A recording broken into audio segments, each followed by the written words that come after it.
नमस्कार दोस्तों, मैं हरप्रीत सिंह स्वागत करता हूं आपका वेद दर्शन चैनल की इस वीडियो में।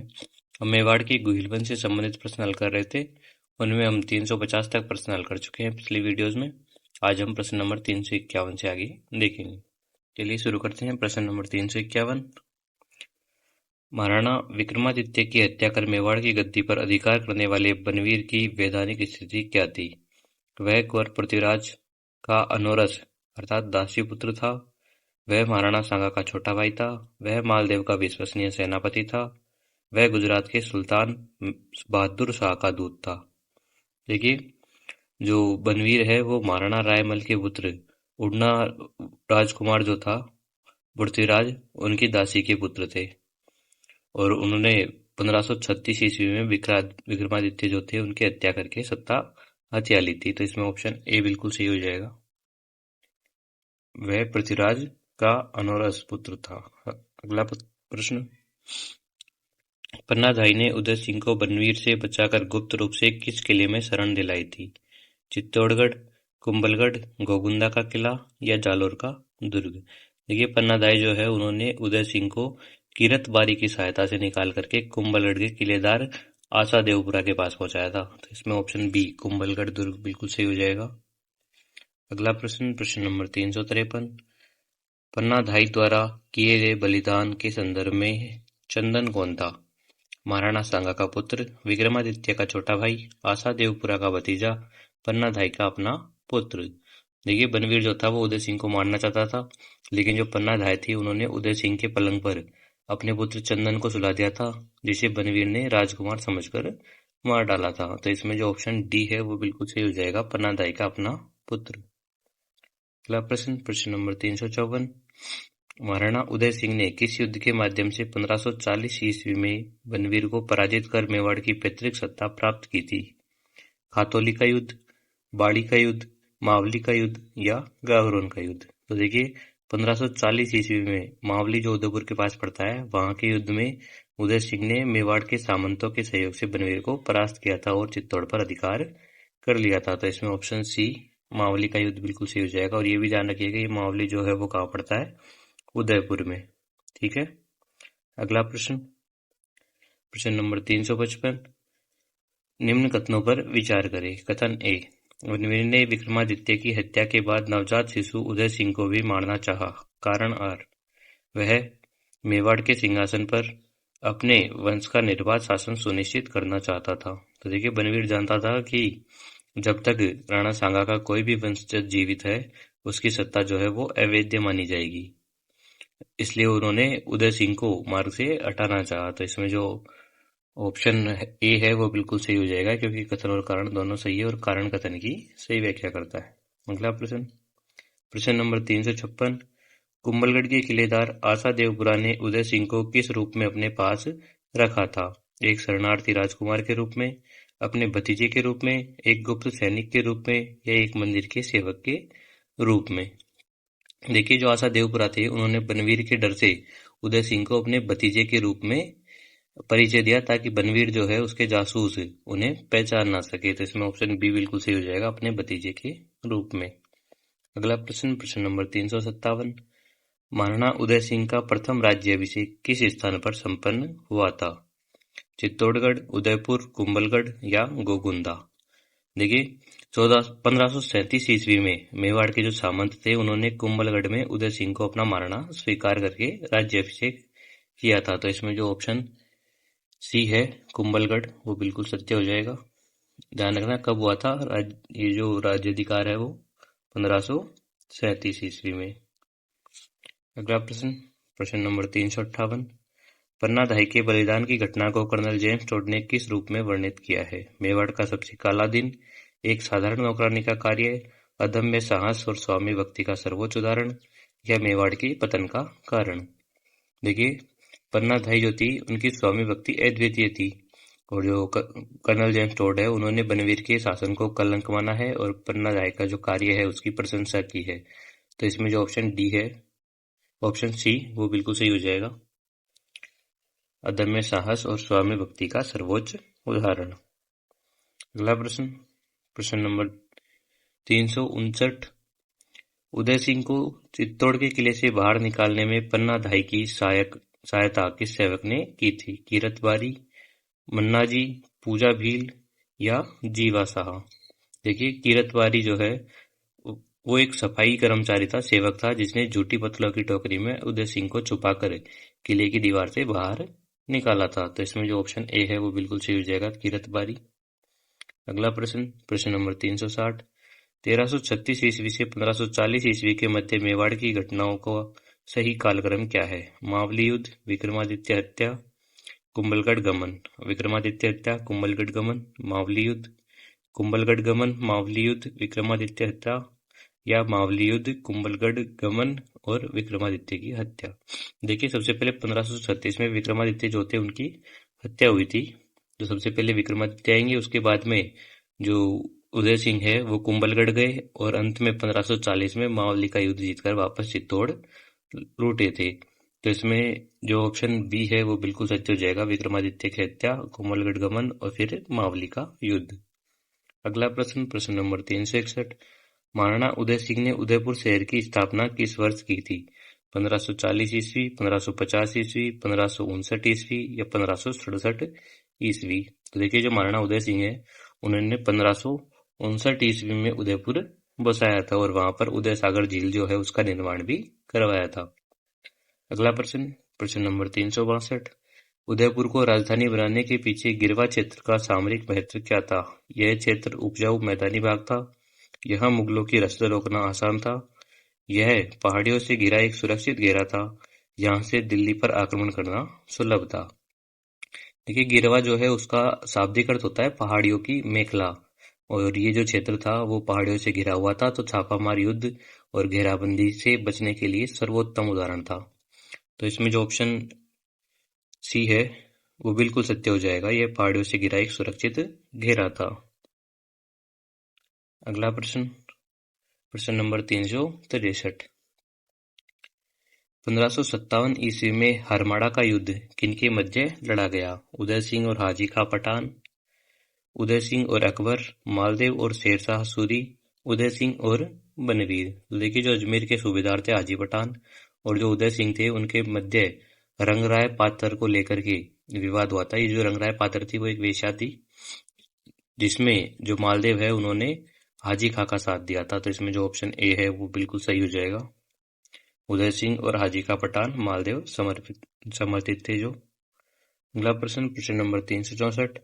हाजी का पठान के विरुद्ध युद्ध में महाराणा उदय सिंह की हार का मुख्य कारण क्या था? मेवाड़ के सामंतों का विद्रोह, राव मालदेव द्वारा हाजी खा को सैन्य सहायता देना, मुगल तोपखानों का प्रयोग, अकाल के कारण सेना का मनोबल गिरना। तो देखिए, जो प्रारंभ में मालदेव थे वो उदय सिंह के मित्र थे, लेकिन हरवाड़ा का जो युद्ध था उसमें मालदेव ने अपनी सेना हाजी खा के पक्ष में भेज दी थी, जिससे उदय सिंह की पराजय हुई। तो इसमें ऑप्शन बी बिल्कुल सही हो जाएगा, राव मालदेव द्वारा हाजी खा को सैन्य सहायता देना। अगला प्रश्न, प्रश्न नंबर 365। महाराणा उदय सिंह ने किस मुस्लिम शासक को चित्तौड़ के किले की चाबियां बेचकर संभावित आक्रमण को टाला था? अकबर, हुमायूं, शेरशाह सूरी या बहादुर शाह? देखिए, 1544 में जब शेरशाह सूरी ने चित्तौड़ पर आक्रमण की तैयारी की थी तो उदय सिंह ने व्यवहारिक कूटनीति अपनाते हुए अपने किले की जो चाबियां थी वो भेज दी थी, जिससे युद्ध टल गया था। तो इसमें ऑप्शन सी बिल्कुल सही हो जाएगा, शेरशाह सूरी। अगला प्रश्न, प्रश्न नंबर 366। उदय सिंह द्वारा निर्मित उदय सागर झील का निर्माण किस वर्ष पूर्ण हुआ था? 1559, 1562, 1564 या 1565 ईस्वी? देखिए, उदयपुर की स्थापना के साथ ही झील का कार्य प्रारंभ हुआ था, जो 1565 ईस्वी तक चला था। तो इसमें 1559 में शुरू हुआ था और 1565 के आसपास पूर्ण हुआ था। ठीक है, अगला प्रश्न, प्रश्न नंबर 367। अकबर ने उदय सिंह पर आक्रमण करने का एक प्रमुख कारण मालवा के किस शासक को मेवाड़ में शरण देना बताया है? बाज बहादुर, महमूद खिलजी, दिलावर खां या नसरत खां? देखिए, जो उदय सिंह है उन्होंने मालवा के शासक बाज बहादुर को शरण दी थी, जिससे जो अकबर था वो क्रोधित हो गया था। तो इसमें ऑप्शन ए बिल्कुल सही हो जाएगा, बाज बहादुर।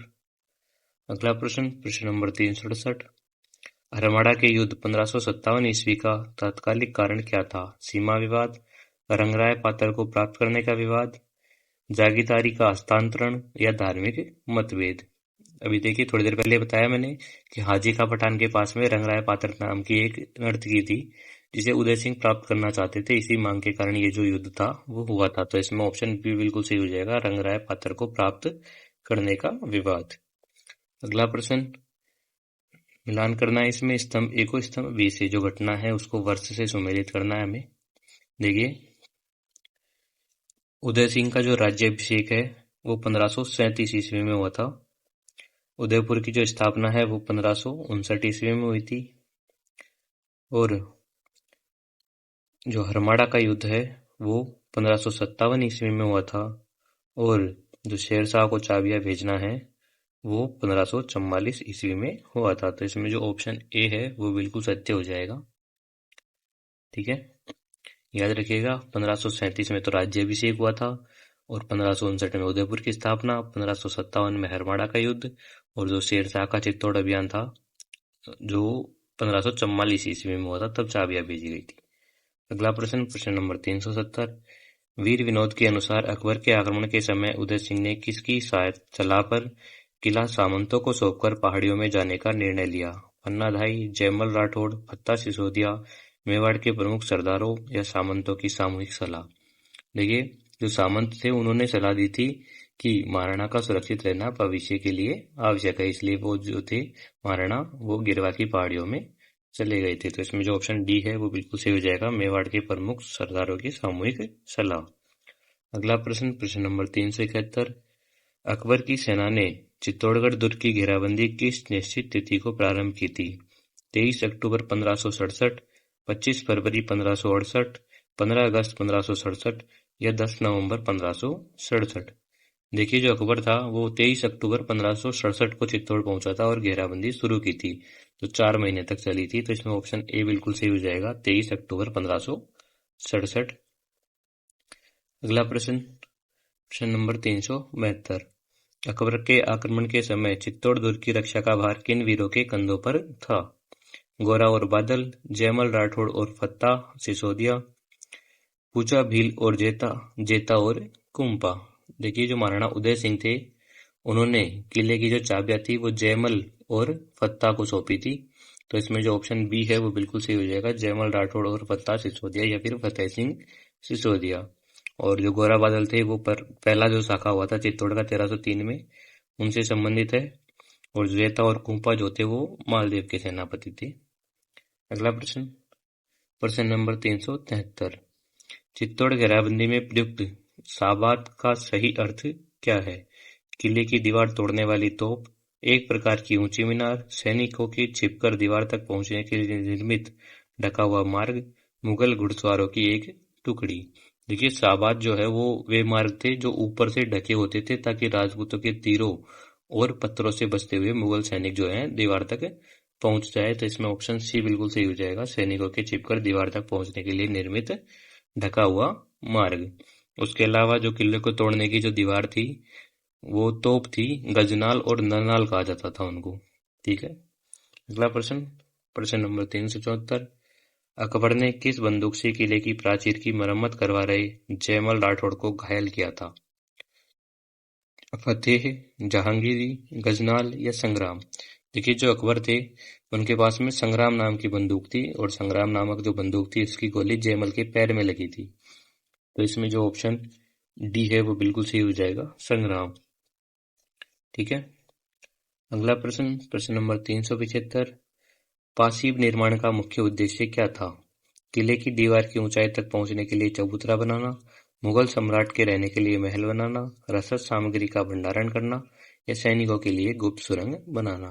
देखिए, जो पासीब है वो रेत, पत्थर और कूड़े से बना हुआ एक ऊंचा चबूतरा होता था जिसके ऊपर तोपें रखी जाती थी और किले के भीतर गोलीबारी की जाती थी। तो इसमें ऑप्शन ए बिल्कुल सही हो जाएगा, किले की दीवार की ऊंचाई तक पहुंचने के लिए चबूतरा बनाना।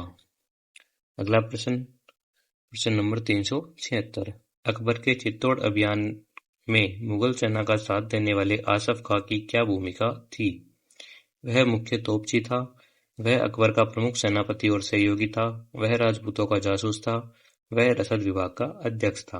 देखिए, जो आसफ खां है वो अकबर का सेनापति था जिसे दुर्ग के पतन के बाद में वहां का प्रशासक भी नियुक्त किया गया था। तो इसमें ऑप्शन बी जो है वो बिल्कुल सही हो जाएगा। वह अकबर का प्रमुख सेनापति और सहयोगी था। और जो तोपची थे उनके लिए रूमी खां का नाम प्रसिद्ध है। ठीक है। और ये जो आसफ खां है इनका नाम हल्दी घाटी और चित्तौड़ दोनों अभियानों से जुड़ता है, ये भी ध्यान रखिएगा। अगला प्रश्न, प्रश्न नंबर 377। घेराबंदी के दौरान मुगल सैनिकों द्वारा दीवार के नीचे लगाई गई 2 सुरंगों में कितना बारूद भरा गया था? 50 और 30 मन, 100 और 50 मन, 120 और 80 मन, या 200 से 100 मन? देखिए, जो मुगल थे उन्होंने 2 सुरंगें बनाई थी, जिनमें एक में 120 मन और एक में 80 मन बारूद भरा गया था। तो इसमें ऑप्शन सी बिल्कुल सही हो जाएगा, 120 और 80 मन। ठीक है। अगला प्रश्न, प्रश्न नंबर 378। चित्तौड़ रक्षा के दौरान ईसरदास चौहान की वीरता का कौन सा कृत्य प्रसिद्ध है? उन्होंने अकबर को सीधे युद्ध में चुनौती दी थी, उन्होंने मुगल सेना की रसद जला दी थी, उन्होंने किले के द्वार अकेले ही बंद कर दिए थे, या उन्होंने अकबर के हाथी के दांत पकड़कर उस पर प्रहार किया था? देखिए, जो ईसरदास चौहान है उन्होंने अकबर जो है उसके हाथी के दांत पकड़कर उससे खंजर से मारकर अपनी वीरता दिखाई थी। तो इसमें जो ऑप्शन डी है वो बिल्कुल सही हो जाएगा। उन्होंने अकबर के हाथी के दांत पकड़कर उस पर प्रहार किया था। अगला प्रश्न, मुगल घेराबंदी के दौरान राजपूतों ने मरम्मत के लिए किस समय का उपयोग किया था? रात्रि के समय मसालों की रोशनी में, दोपहर के विश्राम काल में, मुगल नमाज के समय, या केवल वर्षा ऋतु में? देखिए, जो राजपूत सैनिक थे वो दिन में टूटी हुई दीवार की मरम्मत जो है वो रात में किया करते थे। तो इसमें ऑप्शन ए जो है वो बिल्कुल सही हो जाएगा, रात्रि के समय मसालों की रोशनी में। और ये जो मसालों की रोशनी थी उसके कारण ही जयमल को अकबर ने देख लिया था। अगला प्रश्न, जयमल राठौड़ के घायल होने के बाद युद्ध का नेतृत्व किसने संभाला? उदय सिंह, फत्ता सिसोदिया, कल्लाजी राठौड़, या वीरमदेव? देखिए, जो मुख्य सेनापति थे जयमल, उनके घायल होने के बाद में जो अंतिम कमान है वो फतेह सिंह या फत्ता सिसोदिया के हाथ में आ गई थी। तो इसमें ऑप्शन बी बिल्कुल सही हो जाएगा, फत्ता सिसोदिया। अगला प्रश्न, अकबर ने चित्तौड़ पर अधिकार करने के उपरांत वहां का फतेहनामा कहाँ से जारी किया था? आगरा से, दिल्ली से, अजमेर से, या लाहौर से? तो देखिए, जो अकबर है उसने विजय के बाद में चित्तौड़ से ही अपना प्रसिद्ध फतेहनामा जारी किया था, जिसमें मुजाहिदों की प्रशंसा की गई थी। तो इसमें जो ऑप्शन सी है वो बिल्कुल सही हो जाएगा, अजमेर से।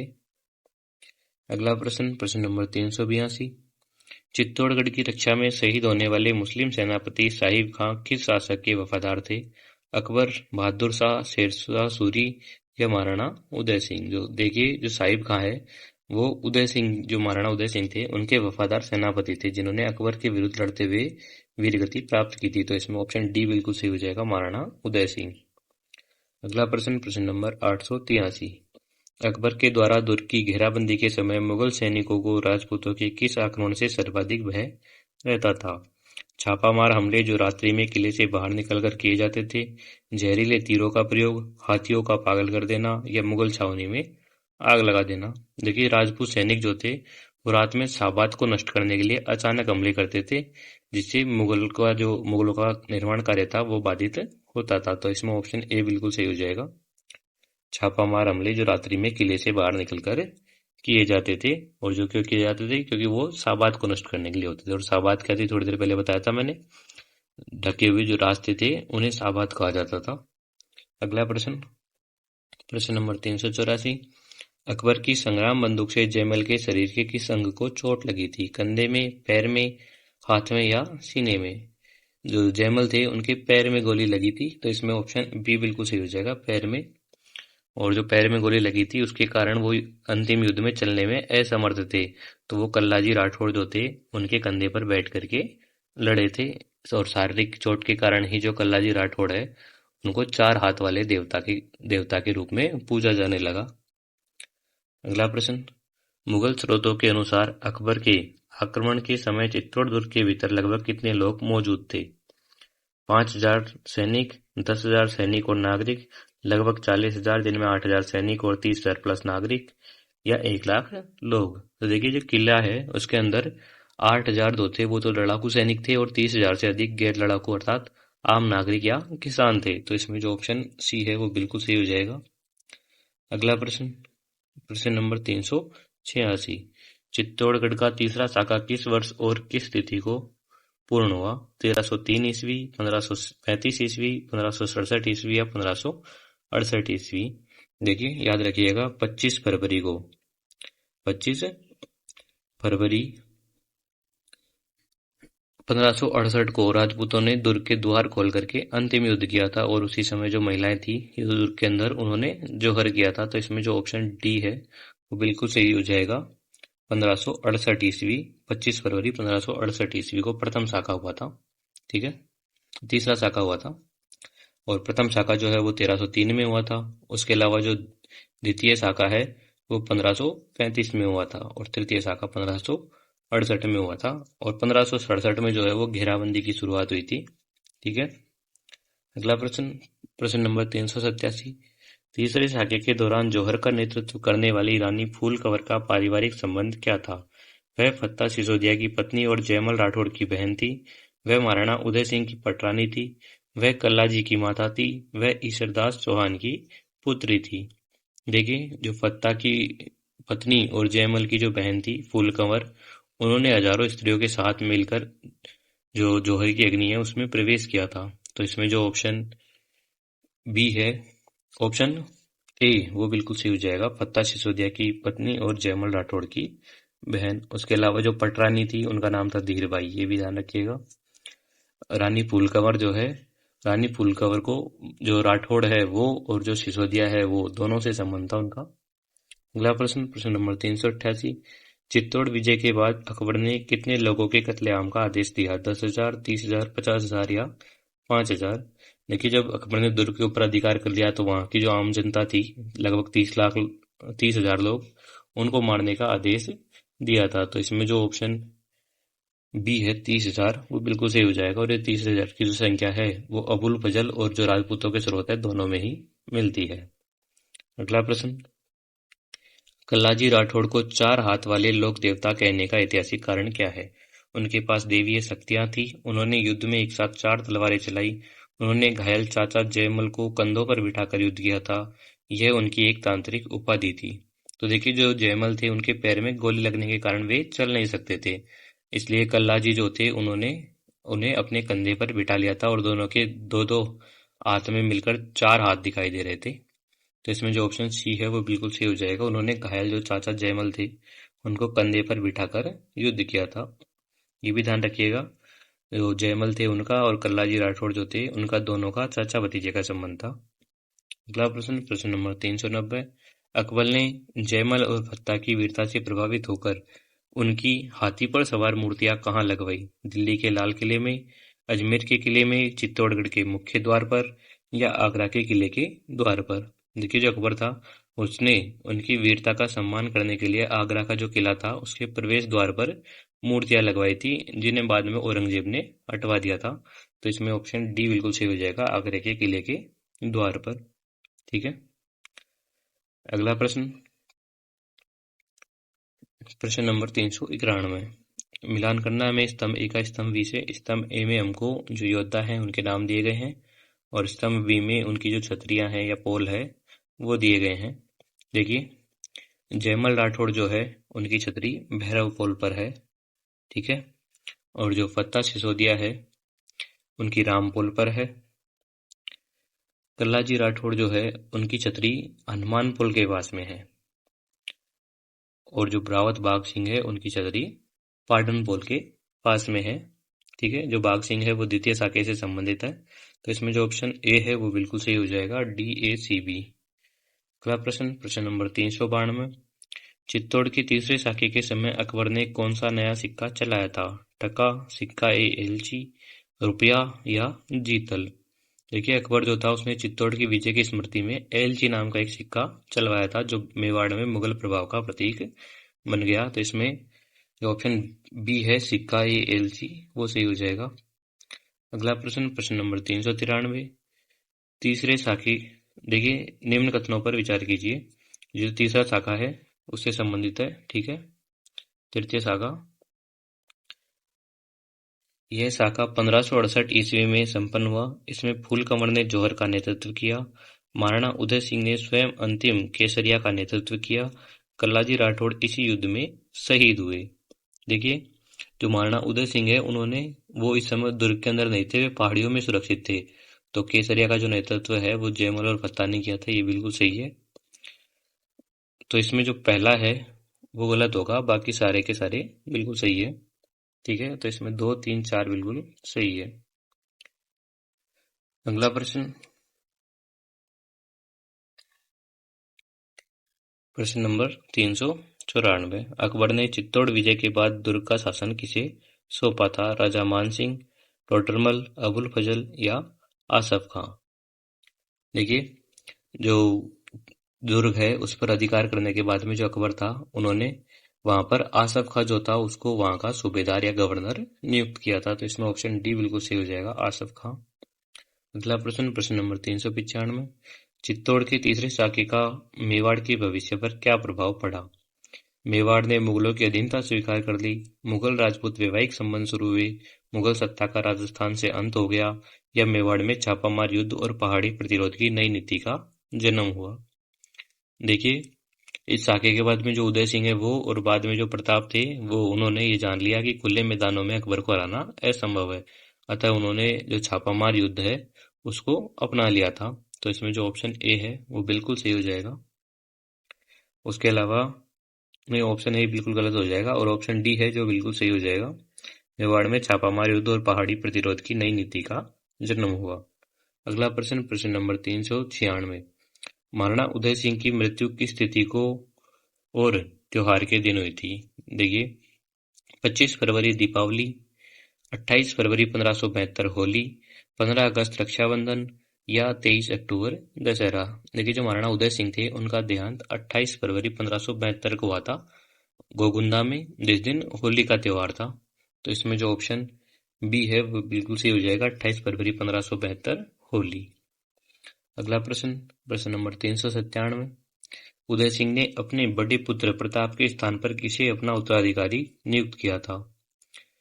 शक्ति सिंह, सामर सिंह, जगमल या कुंवर मान सिंह? देखिए, जो उदय सिंह थे उन्होंने अपने बड़े पुत्र प्रताप के स्थान पर अपनी प्रिय रानी बटियाणी रानी जो थी धीरबाई, उनके प्रभाव में आकर उदय सिंह से जो छोटे पुत्र थे जगमाल, उनको उत्तराधिकारी घोषित कर दिया था। तो इसमें ऑप्शन सी जगमाल वो है वो बिल्कुल सही हो जाएगा। और ये जो उत्तराधिकार विवाद था इसके कारण ही राजमहल में क्रांति हुई थी। अगला प्रश्न, प्रश्न नंबर 398। महाराणा उदय सिंह की छतरी या समाधि कहाँ स्थित है? उदयपुर, चित्तौड़गढ़, कुंभलगढ़ या गोगुंदा? देखिए, उदय सिंह जो है उनका अंतिम संस्कार गोगुंदा में हुआ था, इसलिए उनकी जो छतरी है वो भी गोगुंदा में ही बनाई गई। तो ऑप्शन डी जो है वो बिल्कुल सही हो जाएगा। अगला प्रश्न, राजमहल की क्रांति के माध्यम से सामंतों ने किसे मेवाड़ का महाराणा बनाया? महाराणा प्रताप, जगमाल, शक्ति सिंह या अमर सिंह? तो देखिए, उदय सिंह जो थे उनकी मृत्यु के बाद में जो सामंत थे उनमें कृष्णदास और चुंडावत आदि जो थे वो प्रमुख थे। उन्होंने जगमाल जो थे उनको गद्दी से हटा करके जो महाराणा प्रताप थे उनका राज्याभिषेक किया था। तो इसमें जो ऑप्शन ए है वो बिल्कुल सही हो जाएगा, महाराणा प्रताप। अगला प्रश्न, प्रश्न नंबर 400। इतिहासकारों के अनुसार महाराणा उदय सिंह का वीरता से अधिक महत्वपूर्ण योगदान क्या था? मुगलों से संधि करना, भविष्य के प्रतिलोक के लिए पहाड़ी सुरक्षा तंत्र और उदयपुर का निर्माण, विदेशी व्यापार को बढ़ावा देना, दिल्ली पर आक्रमण की योजना? देखिए, जो उदय सिंह थे उन्होंने पहाड़ियों का महत्व जो था उसको समझा और उदयपुर जो था उसको बसाया, जिसने महाराणा प्रताप को मुगलों के विरुद्ध लंबी लड़ाई लड़ने का आधार दिया था। तो इसमें जो ऑप्शन बी है वो बिल्कुल सही हो जाएगा, भविष्य के प्रतिरोध के लिए पहाड़ी सुरक्षा तंत्र और उदयपुर का निर्माण। इस तरह से मेवाड़ का जो गोइल वंश है उससे संबंधित हमारे 400 प्रश्न हो चुके हैं और अभी 2 क्लास हो रहेगी, टोटल 500 प्रश्न हम इनके बारे में पढ़ेंगे। धन्यवाद।